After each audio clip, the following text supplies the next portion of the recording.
Starlets matuga dhula jotugo ma igini piny ne 17 dhi nyime gi timo ikruok margi motel ne tuke mag manyo tiko tuke mag pinje duto e kindgi gi tim mar Ethiopia.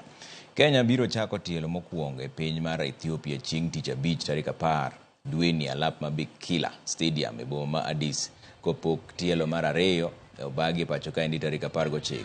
Jotugo duto mane ogwel oseriwore gi timno e kar timo orako ma Kasarani ka timno osetimo orako margi kuom ndalo 10. Jaloch e kind Kenya gi Ethiopia biro donjo e tielo mar 4 kama gibiro rakore gi jaloch e kind tim mar Djibouti gi Burundi. Tuke mag pinje duto jotugo ma igni piny ne 17 ibiro bagi dwe mar 10 e piny mar Dominican Republic.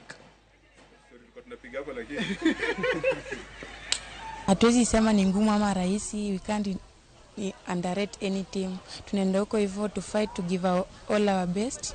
Alafu pia God ndio anaamua, tuneka God mbele, alafu kila kitu itakuwa poa. Naelekea kumalizia masiku zetu za mazoezi. Wasichana wanajitahidi na wako ready kwa mechi yetu na Ethiopia. Ni mechi ngumu kwa sababu timu zote mbili ziko na good talents, iko na good crop of players wenye wamekuwa wakicompete kwa international level, so itakuwa mechi ya